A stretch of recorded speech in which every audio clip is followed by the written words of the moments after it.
Olá, muito boa noite. Muito boa noite para você.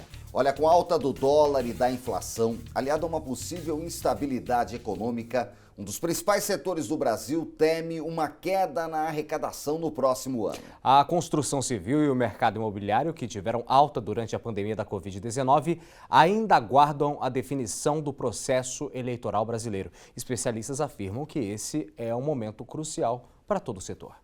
Sobre isso, o nosso Band Entrevista desta semana conversa com um especialista do setor da construção e também de imóveis. Nosso convidado é Ângelo Ferrareto.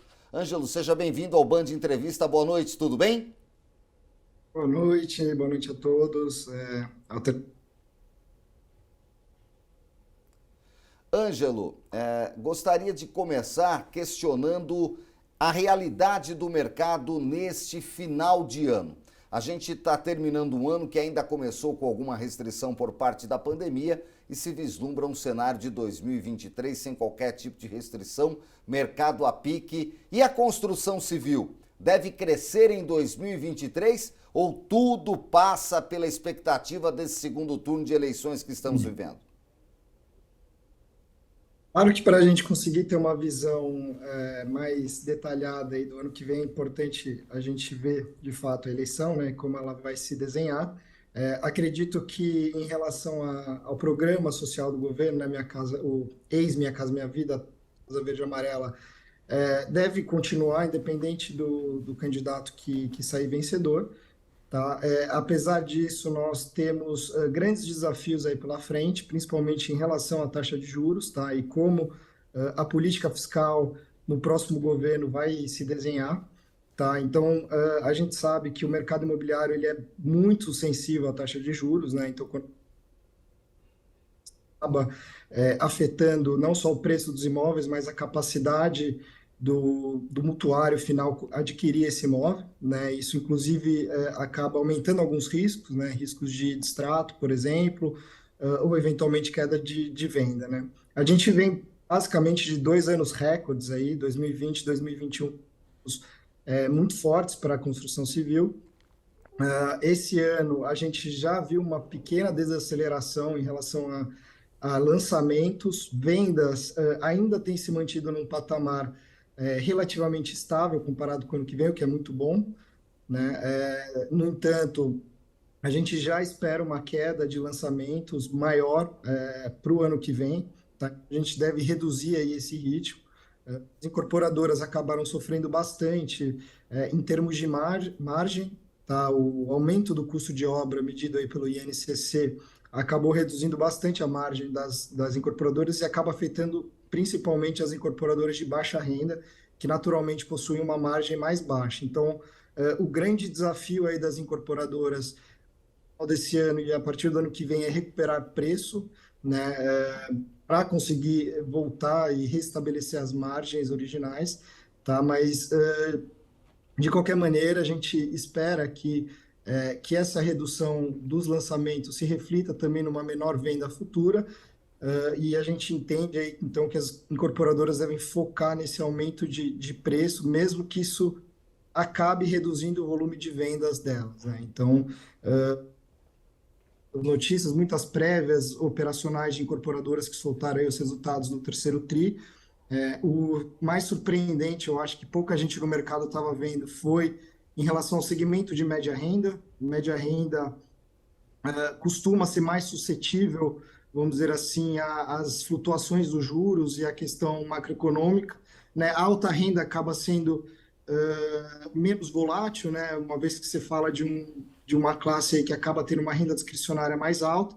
A baixa renda também tem ali o seu subsídio, que acaba suavizando essas volatilidades de mercado, apesar de que elas existem. Agora, a média renda, que acaba sofrendo mais, vem trazendo aí notícias muito positivas nas prévias operacionais aí do terceiro TRI. Ângelo, eu queria falar um pouco mais sobre taxa de juros. Você falou que é uma questão nevrálgica para o setor da construção civil, porque os financiamentos são de 10, 20, 30 anos para a maioria das famílias brasileiras, eu diria acima de 70%, 80% financiam em alto tempo. Os juros do Brasil já foram bem mais baixos, né? A taxa Selic chegou a 2%, hoje está em 2 dígitos, sem previsão de baixar até o primeiro semestre do ano que vem. O que fazer para atender esse assalariado de classe média no país? Então, realmente, a taxa de juros ela acaba sendo fundamental aqui para a gente conseguir prever de fato o mercado, como ele vai avançar, né? Então, assim, a taxa de juros influencia não só no custo, né, de obra, influencia no valor final dos imóveis, tudo isso acaba impactando demais o lado da demanda e o lado da oferta também, né? Então, fica evidente que a questão fiscal acaba ficando no centro das atenções, principalmente a partir do ano que vem. A gente aqui tem uma expectativa de que estamos no topo, né? Batemos aí um teto da taxa de juros, a gente não acredita em novos aumentos aqui, nossas estimativas internas. O que a gente acredita é que a gente deve manter um patamar ainda mais alto, principalmente durante aí o primeiro semestre do ano que vem, e a partir do segundo semestre do ano que vem deve começar aí já um novo ciclo de afrouxamento. Mas eu acho que um ponto é que muitas vezes as pessoas olham a taxa Selic e acham que é 100% proporcional às taxas de juros dos financiamentos imobiliários, e nem sempre é assim, tá? Então, quando a gente falava de uma Selic a 2%, eu não queria dizer que você financiava um imóvel a 2%, né? Ele chegou a cair ali, por exemplo, num financiamento nos principais bancos, aí, chegou próximo aí na casa dos 7%, então nunca chegou ali no patamar de 2%, e agora que a gente está a 13,75% da Selic, também não temos taxas nesses níveis. Também a gente encontra aí em alguns lugares, em alguns bancos, na casa aí de 10%, 11%, né? A baixa renda já é diferente, a gente tem subsídio, né, principalmente via Caixa Econômica e o FGTS, né, as taxas ali são muito mais baixas e acabam flutuando da Selic, mas de qualquer maneira a Selic ela é muito importante não só para quem está para o mutuário final, né, mas para a incorporadora que precisa levantar capital para construir, para comprar terreno e etc. E isso acaba que desacelera o mercado. A gente vai falar mais sobre isso no próximo bloco. O Band de Entrevista faz a primeira pausa. Daqui a pouco a gente volta com novas informações. Hoje o destaque fica para o mercado imobiliário e também para a construção civil. Não saia daí.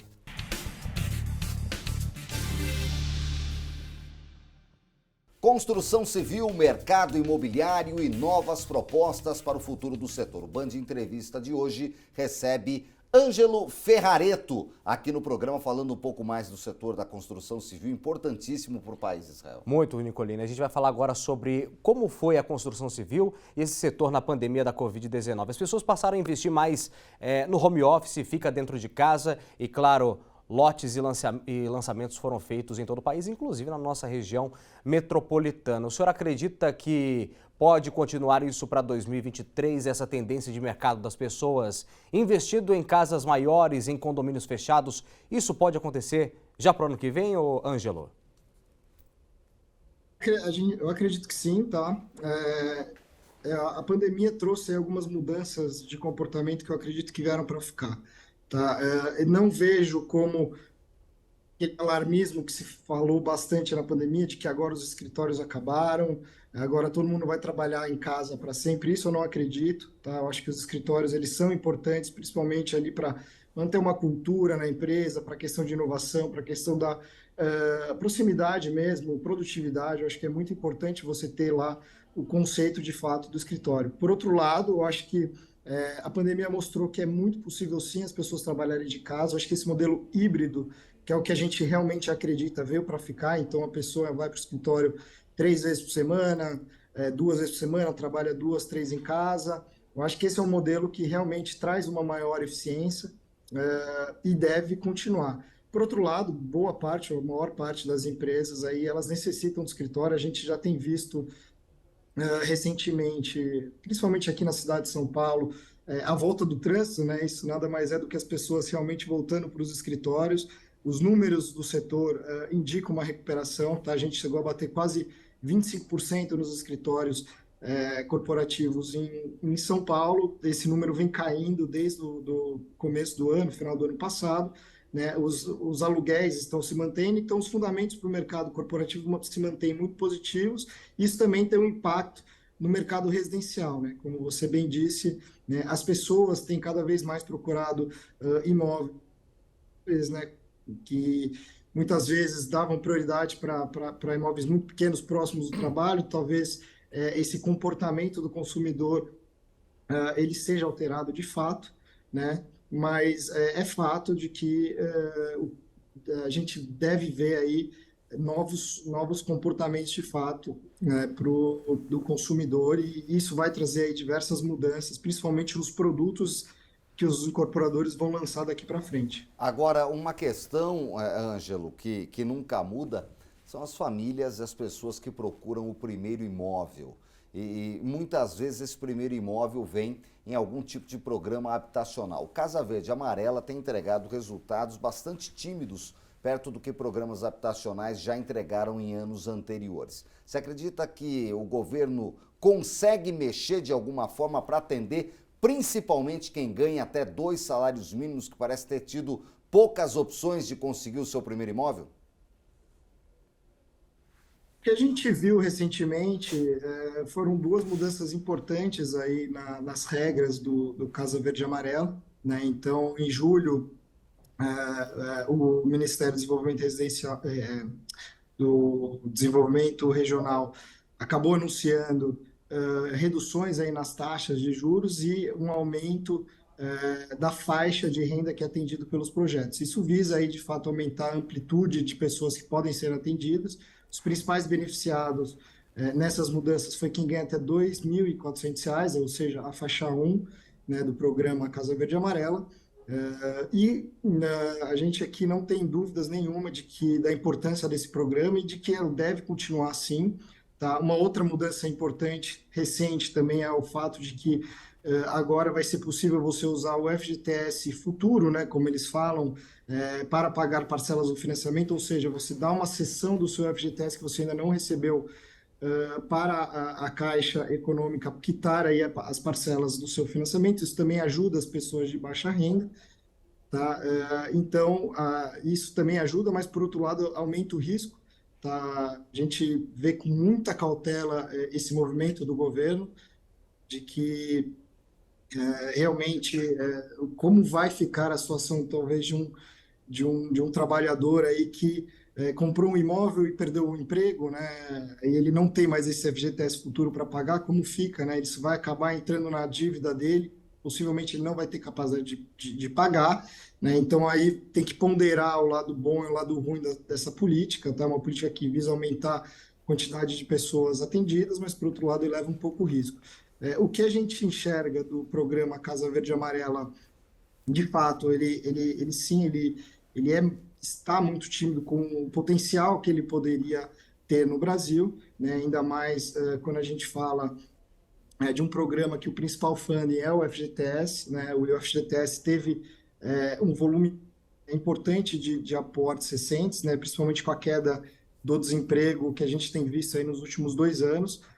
Então, a gente acredita que o programa ele vai sim continuar, independente aí de quem seja eleito, e ambos os candidatos aí devem dar uma prioridade para essa questão, dado aí que a gente tem um problema latente de moradia no Brasil, né? Aproximadamente 6 milhões de famílias que não têm moradia no Brasil, ou não têm uma moradia adequada, né? Então, isso é um problema realmente muito grave do país e que precisa ser endereçado, e a gente acredita aí que isso deve continuar e sejam ainda mais, tenham ainda mais esforço nesse sentido. Ângelo, e qual é a sua dica, qual que é a sua indicação para quem vai comprar essa sua primeira casa? Como que você fala para a pessoa que está nos acompanhando agora investir em apartamento, investir em casa na planta? O que você indica para a pessoa que acompanha a entrevista nesse momento? É sempre difícil a gente fazer um conselho geral, né, dado que cada caso é um caso, né? Assim, eu acho que o mais importante para o consumidor que está buscando sua primeira casa, sua primeira moradia, que primeiro não dê um passo maior que a perna, né? É importante sempre fazer as contas e ver se realmente cabe no seu orçamento a aquisição desse imóvel, né? Dito isso, acredito que você não tem um segmento específico que vai ser melhor ou pior, apartamento, casa. Eu acho que isso vai muito de caso a caso, da região que você está. É, mas, de qualquer maneira, eu acho que o mais importante, de fato, é que os compradores eles façam a lição de casa no sentido de, antes de dar esse primeiro passo, tenha uma reserva de emergência, tenha um capital de segurança para que, se caso aconteça algum problema esse comprador venha a perder seu emprego, ele tenha uma reserva aí para conseguir continuar bancando aí as parcelas. A gente vai falar mais sobre isso no próximo bloco. O Band de Entrevista faz mais uma pausa. Daqui a pouco nós voltamos com novas informações sobre o mercado da construção civil e o mercado imobiliário também.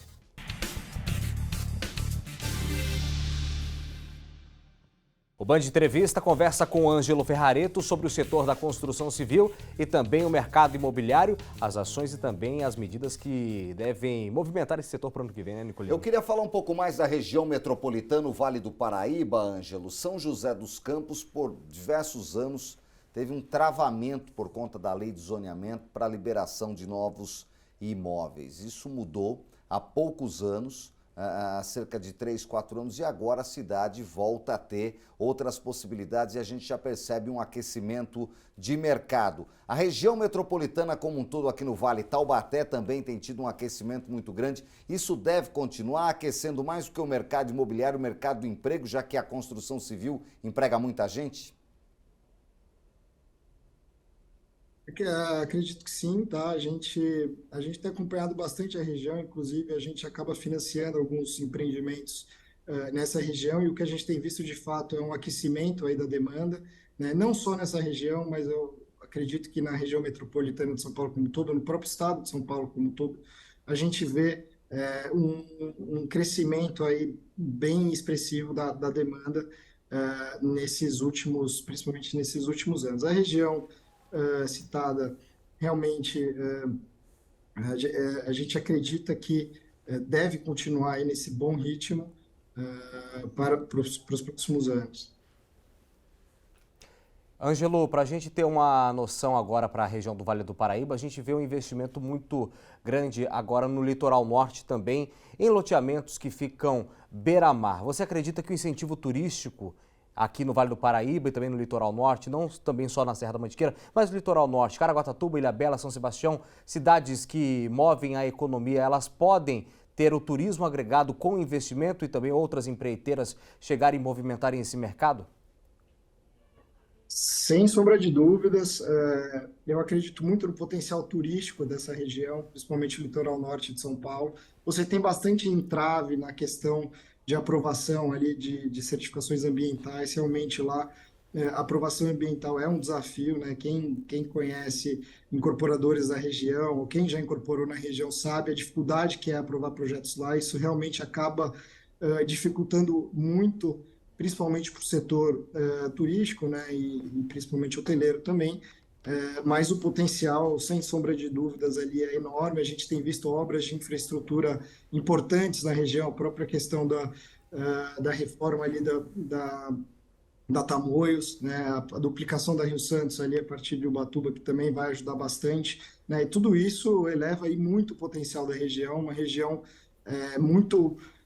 muito boa para as atividades aí turísticas, mas, por outro lado, a gente sempre vai lembrar a dificuldade de empreender, principalmente por causa das questões ambientais da região, que é um grande desafio que precisa ser superado com responsabilidade, obviamente. Sem dúvida alguma, Ângelo. Falando ainda da questão dos financiamentos, você acredita que possa haver novas modalidades de financiamento, algum tipo de abertura para tentar aquecer ainda mais esse mercado de retomada?